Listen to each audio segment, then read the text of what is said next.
Muito boa tarde, meu querido irmão. Como está aí o Vida Plena? Como está a luta diária? Olha só que loucura! Imagine que você é ensinado que você vai ser arrebatado e depois do arrebatamento tem a tribulação e de repente você percebe que a tribulação está bem grande. E aí, de repente, vem aquele medo. Será que o arrebatamento já aconteceu e eu fiquei e estou agora na tribulação?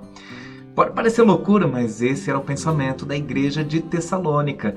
E é por isso que Paulo escreve essa carta para consolar os irmãos, dizendo basicamente: calma, o arrebatamento ainda não aconteceu, ainda tem muita coisa para acontecer. E se você quer saber o que? Acompanhe comigo. 2 Tessalonicenses, capítulo 2. Olha só. Ele começa então, a gente não vai ver todos os versículos, claro. Versículo 1, irmãos, no que diz respeito à vinda de nosso Senhor Jesus Cristo e à nossa reunião com Ele, nós vos exortamos a que não vos demovais da vossa mente com facilidade, nem vos perturbeis, quer por espírito, quer por palavra, quer por epístola.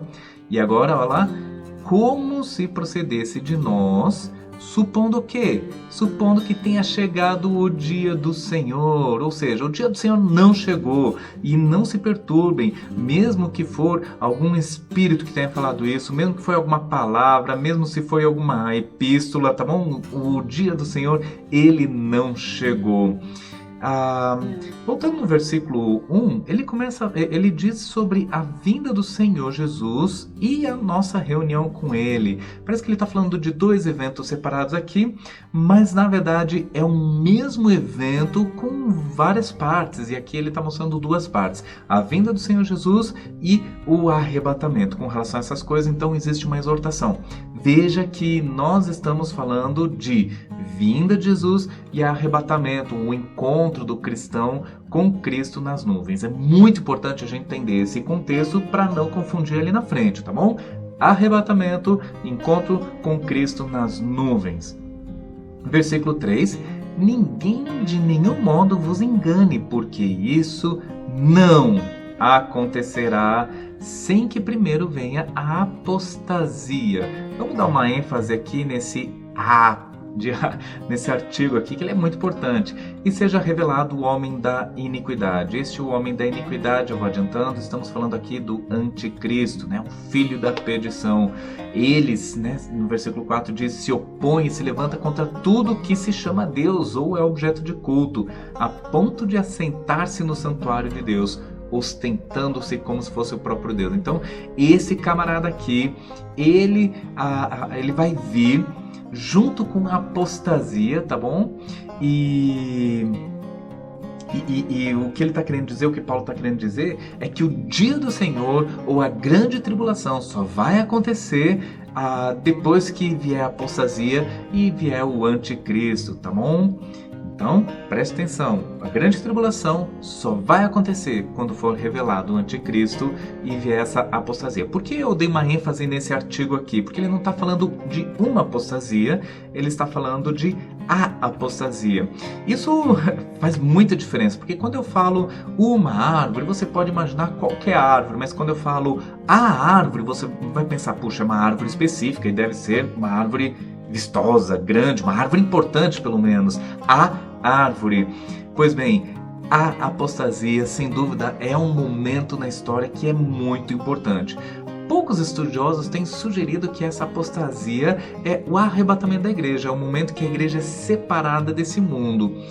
Eu não vejo que existe muito argumento para isso na Bíblia, mesmo da maneira como essa palavra é usada em outros momentos na Bíblia, né? No Novo Testamento só tem mais uma vez em Atos, e está falando também de rebelião, de abandonar os ensinos de Moisés, no caso. E no Antigo Testamento, na tradução Septuaginta, tem, se eu não me engano, 3 ocorrências e todas elas se referem à rebelião contra Deus. Então, acho pouco provável que seja uma referência ali ao arrebatamento, coisa assim. De qualquer forma, é um evento como nenhum outro na história. Por isso, o artigo A. Realmente alguma coisa extraordinária vai acontecer. E provavelmente está ligado à aniquilação da religião, talvez, a proibição total da religião no mundo, ou alguma coisa parecida, ou simplesmente as pessoas vão abandonar a fé em larga escala. Talvez se você procurar no mundo e vasculhar no mundo, realmente você não ache quem ainda seja crente. Pensando nesse aspecto, até faria sentido pensar no arrebatamento, porque os crentes tudo sumiram, então como é que você vai achar alguém que ainda tenha fé, se quem tinha fé foi arrebatado? Então somente nesse sentido podemos entender que pode estar relacionado, tá bom? Mas é um assunto complexo, nós não chegaríamos a uma conclusão tão fácil assim. Bom, de qualquer forma, no versículo 6, ele diz o seguinte: e agora sabeis o que o detém. Bom, se a igreja lá sabia, nós não sabemos exatamente. É possível aqui que Paulo estava falando de algum evento, algum ensino que ele tinha tido presencialmente com aquela igreja. E nós não temos acesso a nenhum documento sobre o que foi falado, nada. Então, com relação a esse o que detém, existe muito mais especulação do que verdades concretas. Eu vou dar minha opinião aqui, mas por favor, não entenda como verdade absoluta. Eu posso estar completamente enganado e a quantidade de interpretação em cima disso é extraordinária. Tá bom? Mas tudo bem, o que o detém? Aqui nós estamos falando de alguém ou alguma coisa que detém a revelação do anticristo, tá bom? Então, sabeis o que o detém, o anticristo, para que ele seja revelado somente em ocasião própria. Então, tem alguma coisa que está impedindo que o anticristo se revele. Por quê? Porque o anticristo ele deve ser revelado na ocasião certa, nem antes, nem depois. Então, para ele não se revelar antes, tem alguma coisa impedindo que ele se revele, ok? Com efeito, o mistério da iniquidade já opera. Bom, é meio óbvio isso, né? O diabo, ele tem operado no nosso meio, tá bom? No mundo, ele é o príncipe deste século, tá bom? E aguarda somente que seja afastado aquele que agora o detém. Puxa vida, então tem alguma coisa que está impedindo que o anticristo se manifeste. E isso ou esse alguém vai ser afastado, e quando for afastado, o anticristo vai se manifestar.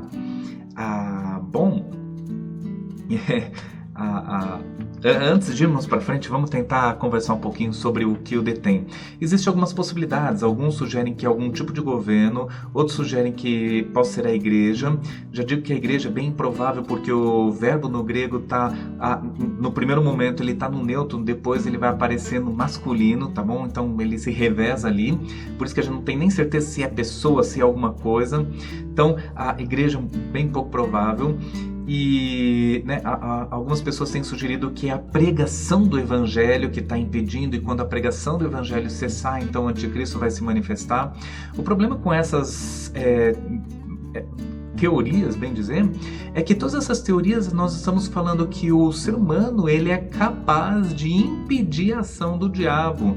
E é um pouco complicado nós falarmos um pouco disso, porque se o ser humano pode, é somente pela ação do Espírito Santo. Inclusive nós vemos textos, por exemplo, lá em Judas, sobre o anjo, ele falando, olha, falando que o anjo ele não teve a audácia de repreender o Espírito. Ele falou, o Espírito demoníaco, o próprio Satanás, ele diz que o Senhor o repreenda, ou seja, nem mesmo os anjos, eles impedem a ação de Satanás nesse sentido. Apesar que nós vemos uma luta bem grande, bem intensa, como por exemplo lá em Daniel, nós vemos o príncipe da Pérsia, provavelmente um demônio ali, que se levanta para impedir a um anjo de levar a mensagem até Daniel, e existe uma briga ali muito grande de 21 dias, até que finalmente o anjo consegue chegar e dar a notícia. Enfim, então existe a possibilidade de luta espiritual ali. Agora, com relação ao que detém o anticristo, provavelmente, ou melhor, antes do provavelmente, com certeza é uma ação de Deus. Com certeza é Deus que está controlando, porque Deus sabe o momento certo. Então Ele está usando alguma ferramenta. As ferramentas que Deus usa pode ser a igreja e mais provavelmente aqui Ele está falando do Espírito Santo que atua através da igreja. Então nesse sentido, o Espírito Santo ele é afastado, não no sentido que ele vai ser tirado do mundo, mas no sentido de que ele vai deixar de impedir a ação do anticristo. Então, o que está impedindo a ação do anticristo, o que está impedindo o aparecimento, a revelação do anticristo, é o Espírito Santo. E acredito sim que usando a vida da igreja como também ferramenta, tá bom? Mas é o Espírito Santo aquele que o detém através da igreja. Inclusive, alguns estudiosos sugerem que quando a igreja for arrebatada e o Espírito Santo ele vai deixar de agir da mesma forma, porque a igreja foi arrebatada, e esse vai ser o momento perfeito para o anticristo agir. Ninguém mais tem fé, ninguém mais está orando, ninguém mais está buscando. É o melhor momento para o diabo agir. E faz todo sentido isso. Já parou para pensar que talvez as tuas orações estão impedindo a ação do diabo? É mais ou menos isso, mas não pense dessa forma que você é alguém importante, não. É o Espírito Santo que, por causa das tuas orações, está impedindo que o diabo faça além do que ele tem feito até hoje, tá certo? Então, o Espírito Santo através da igreja. Pois bem, voltando para o texto, espero que tenha ficado bem claro, tá bom? Nós vamos ter aqui na igreja um estudo só sobre Apocalipse e fim dos tempos. Eu espero que isso a gente converse um pouquinho melhor. Esse texto com certeza vai ser estudado mais a fundo lá, tá bom? Bom, então será de fato revelado o iníquo, a quem o Senhor Jesus matará com o sopro de sua boca.